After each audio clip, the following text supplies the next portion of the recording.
जटाटवी गलज्जलप्रवाहपावितस्थले गले वलम्ब्यलम्बितां भुजङ्गतुङ्गमालिकाम्. How does that sound? You can feel a certain rhythm in it and it makes it so interesting. Well, this rhythm is due to the poetic meter which is called Chandas in Sanskrit. Each Chandas has the power to generate a special force during its recitation. In this video, I will be telling about Chandas, which is one of the 6 Vedangas. I am very sure that this video will be very interesting even if I make it boring. That is because this topic of Chandas is always very interesting. I teach little bit of Chandas in my level 2 course and every student in the class always enjoys the Chandas class, and I too love teaching it. In fact, if you look at the etymology of this word Chandas, it comes from the dhatu chad, which means delight. It is said like this: Chad ahladane deeptaucha, which says chad means ahlada, delight. Later cha becomes cha. How it becomes cha is a grammar matter. So Chandas means chandayati, ahladayati iti chanda, meaning that which brings delight is Chandas. I am sure you all would have experienced joy while reading any stotra or any poetry. That is because it has Chandas in it, the poetic meter. And Chandas has another meaning, which is the Vedas. So, another name for the Vedas is Chandas. Panini Maharshi in his sutras uses the word Chandas in the meaning of Vedas. But in this video, we are looking at Chandas as prosody. This video is part of the Vedas, Vedangas and Upangas series. I have made videos on the Vedas in general and also on each of the 4 Vedas. I have previously posted videos on 3 Vedangas, which are Shiksha, Kalpa and Jyotisha. If you have not yet watched them, please consider watching them. This is the link to the playlist and you can also find it in the description below. In the previous videos, I have been quoting this verse which is from the Paniniya Shiksha. As I mentioned before, if we give a human form to the Vedas and call him Veda Purusha, then Chandas or prosody are his 2 feet. Why is the Chandas called the feet of the Veda Purusha? Because it is the Chandas that gives the gati or the pace to any mantra or shloka. Also, a person can stand independently only if he has his feet. Similarly, Vedas stand because of the Chandas. The meter in the verses makes the memorization and retention easier. Chandas is an extremely important Vedanga, and that is why before reciting any mantra or any stotra, we say the Rishi, who is the one who channeled the mantra or gave us the stotra, the Devata, which is the main topic of the mantra or the deity of the stotra, and the Chandas, which is the poetic meter. For example, if you take Purusha Suktam, then the Rishi is Narayana. Narayana is the name of the Rishi. He is said to be a very great Rishi about whom the Bhagavatam says like this: he is the only one who is not disturbed by any desire. And the Devata of Purusha Suktam is Purusha, which here means the universal being. And the Chandas of Purusha Suktam is Anushtup Chandas. Anushtup Chandas is a very common Chandas in which you find many shlokas and stotras. For example, Vishnu Sahasranamam, Lalita Sahasranamam, Rudram and so many more are in Anushtup Chandas. I said that before reciting any stotra or mantra, along with the Rishi and Devata, Chandas is also mentioned. Why is Chandas so important? This poetic meter serves a very important purpose which is even more important in an oral tradition. This Chandas is a self-correcting mechanism. If the rhythm in a shloka is lost, it indicates that some mistake is happening. The second very important purpose that it serves is in the memorization process. It not just makes memorization easy but also makes it a delightful process. I am sure most of you watching this video love to learn and memorize shlokas.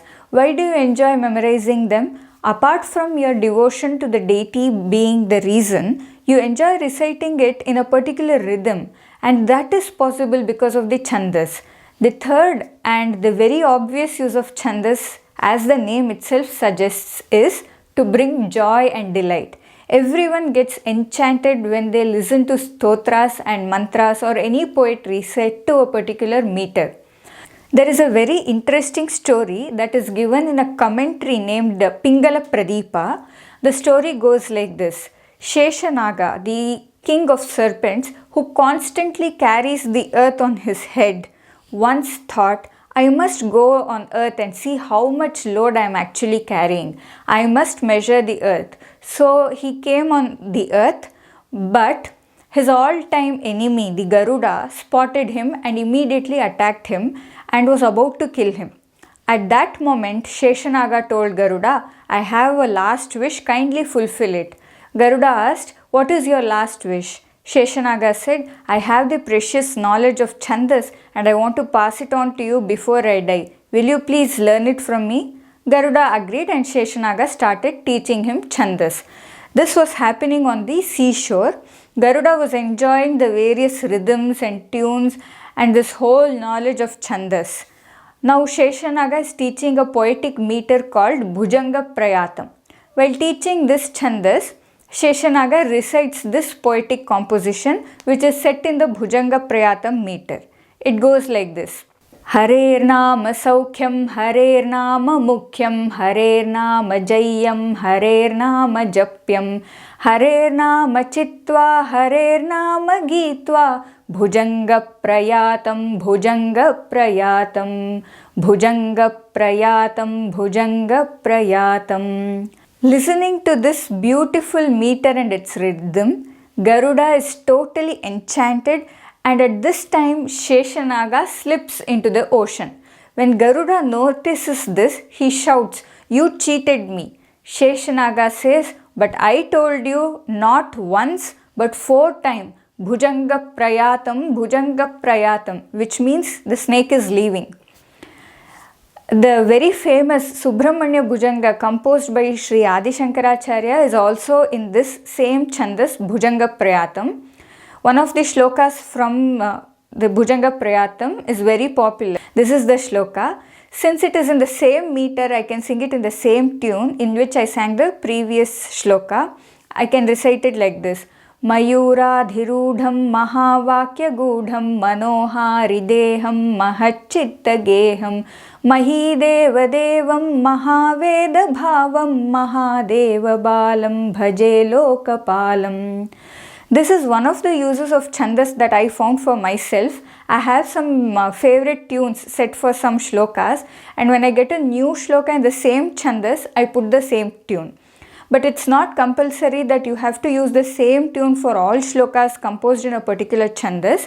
It can be recited or sung in various tunes. But if one tune goes well with a particular shloka, then definitely it will go with another shloka which is in the same Chandas. Since I am not into music and I don't know how to put tunes to every different shloka, I use it this way. A very interesting thing about Sanskrit is we have mathematics in poetry and poetry in mathematics. If you take the most important book on Chandas, which is the Chandas Shastra written by Pingalacharya in 150 BC, you will find a great deal of mathematics in it. The prosodian Pingalacharya observes the patterns in poetic meters, and the ancient Indians are known for going into great depth in any subject.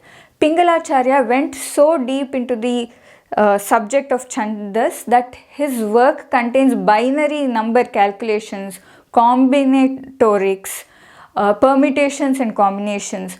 What we now know as Pascal's triangle was written by Pingalacharya much earlier. He had named it Matra Meru. If you are interested in math and want to understand this more deeply, then check Professor Ramasubramanian's videos on this topic. He has studied them thoroughly. Also, we find most of the math and science related works in Sanskrit are in poetic form and not in prose format. Like for example, if you take Bhaskaracharya's Leelavati, math formula and concepts are written in Sanskrit. Take this verse for example from Leelavati of Bhaskaracharya, which explains the various decimal places, ones, tens, hundreds, thousands, etc. This he teaches through a shloka which goes like this. Ekadash shata sahasrayuta laksha prayuta kotayah kramashah arbudamabjam kharva nikharva mahapadma shankavastasmat jaladhishchantyam madhyam parardhamiti dashagunottaram sangyah sankhyayaah sthananam vyavaharartham kritah purvaihi. So the names of various decimal places in Sanskrit goes like this. Ekam, dasha, shatam, sahasram, ayutam, lakshyam, prayutam, kotihi, arbudam, abjam, kharvam, nikharvam, mahapadma, shankuhu, jaladhihi, antyam, madhyam and parardham. I will tell about Vaidika Chandas, which is Chandas in Vedic mantras, especially about Gayatri Chandas, and the Laukika Chandas, which is the Chandas used in classical Sanskrit works, in the next video. And I will also show some interesting chandases in the next video. So subscribe to Tattvam if you haven't yet, so that you will be notified when I add new videos. And if you found this video interesting and useful, please do click the like button. It's a very easy task for you and it helps me immensely in growing this channel. Also share your thoughts about chandas and about this video in the comments. And please share this video with your family and friends. अग्रिम video मध्ये पुनर्मिलामि. नमो नमः.